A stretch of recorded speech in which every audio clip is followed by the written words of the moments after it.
Think about your room for a second. How many things are in there that you haven't touched in weeks? Clothes you don't wear, books you haven't opened, random stuff sitting in corners that you kept thinking, I'll use this someday, but someday never came. Now imagine walking into a home in Japan. There's one small table, one bowl, one simple painting on the wall. That's it. At first, it feels like something is missing. But the people who live there don't feel like anything is missing. They actually feel calmer, more focused, more free. That's not an accident. That's a choice. And behind that choice is a way of thinking that has been practiced in Japan for hundreds of years. This video is about that way of thinking, what it is, why it works, and how anyone can use it to feel less stressed and think more clearly every single day. The problem with having too much. Here's something interesting about how the brain works. When you walk into a messy room, your brain doesn't just ignore all the mess. It actually notices every single thing. The pile of clothes, the empty water bottles, the stuff you left on your desk 3 weeks ago. Your brain sees all of it and quietly tries to deal with all of it at the same time. You don't feel it happening, but it's happening. And it makes you tired. Scientists who study the brain have found that messy and cluttered spaces make it harder to focus. They make it harder to think clearly. They even make people feel more stressed without knowing why. This is because the human brain was built to pay attention to its surroundings. It was never designed to simply ignore a room full of stuff. So when there's a lot of stuff around, the brain keeps working overtime, even when you're trying to rest. This is why the Japanese idea of Kanso is so powerful. Kanso is a simple idea that means remove what isn't needed. It doesn't mean your home has to look like an empty museum. It just means asking one honest question about the things around you. Does this thing actually help me, or is it just taking up space? When you start asking that question, something surprising happens. You realize how much of what you own doesn't really add anything to your life. It just adds noise. The easiest way to try this is to pick one surface in your home, just one desk, one shelf, one countertop, and clear everything off it. Only put back the things you actually use. Leave the rest somewhere else for 1 week. Notice how that one clear space makes you feel. Most people are surprised. That one small change feels calmer than they expected. That feeling is your brain getting a little bit of rest it didn't know it needed. There was a mathematician and philosopher named Blaise Pascal who lived in France about 400 years ago. He wrote something that sounds strange, but makes a lot of sense once you think about it. He said that most people are unhappy not because their lives are hard, but because they can never sit quietly and do nothing. They always need something happening, something to scroll through, something to decide, something to react to.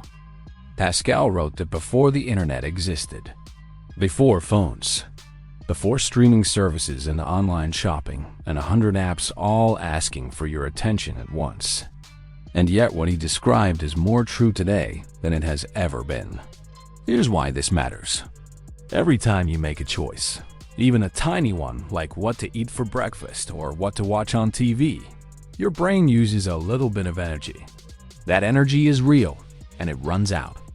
By the end of a long day full of small decisions, your brain is genuinely more tired than it was in the morning. This is called decision fatigue. And it means the more small decisions you make, the worse you get at making the big, important ones. The Japanese tea ceremony shows a smart solution to this problem. The tea ceremony is a very precise practice where every movement is already decided. How you sit, how you hold the cup, how you pour the tea. All of it is pre-decided by the rules of the ceremony. The person doing it doesn't have to think about any of those things. That sounds boring, but it actually creates something valuable. Because your brain isn't busy choosing, it gets to fully rest and be present in the moment. You can use this same idea in everyday life without doing a tea ceremony. Just pre-decide the small stuff. Pick your clothes the night before. Have the same breakfast on busy mornings. Build a simple morning routine that you follow without thinking. These are not exciting changes, but they protect your brain's energy for the choices that actually matter. The decisions about your work, your relationships, and your goals. Every time you remove a small unnecessary decision, you are quietly saving energy for something more important. In Japan, there is an art form called kintsugi. It works like this. When a ceramic bowl breaks, instead of throwing it away, the craftsperson repairs it using gold. The cracks don't get hidden. They get highlighted. The fixed bowl, with all its visible cracks and repairs, is considered more beautiful than a bowl that was never broken at all. The damage is not something to be ashamed of. It's part of the story.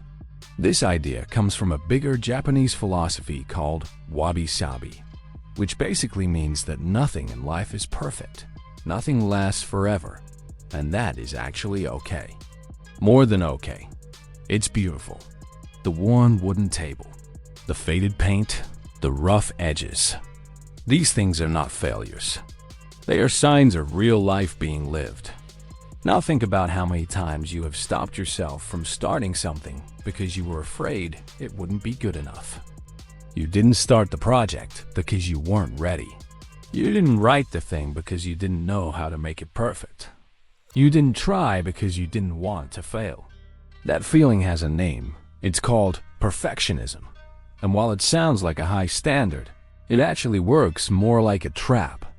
It keeps people stuck by making the starting line feel impossibly high. Wabi-sabi says the starting line doesn't need to be high. It just needs to exist. Marcus Aurelius, who's one of the most powerful rulers in ancient Rome, kept a private journal his entire life. That journal was never meant to be published. It was messy. He repeated himself. He changed his mind. He wrote things that weren't finished. But he kept writing. Every day, because the act of writing was more valuable than any single perfect entry. That journal eventually became one of the most read books in history, not because it was perfect, but because it was honest and consistent. The practical lesson here is simple. Lower the bar for starting. Don't plan to finish the whole thing. Plan only to begin it. Write one paragraph. Clean one drawer. Do 10 minutes of the hard task. Starting small is not laziness. It is the only reliable way to make sure starting actually happens. There is a group of islands in Japan called Okinawa. The people who live there are famous around the world for one specific reason. An unusually large number of them live past 100 years old. Scientists have studied these communities for decades trying to understand why. They looked at the food they eat, how much they walk, how they sleep, how they spend time with friends and family. All of those things matter. But the researchers kept finding something else too, something harder to measure. The people in these communities almost all had a clear sense of why they got out of bed in the morning. Not a grand reason, not a world-changing mission.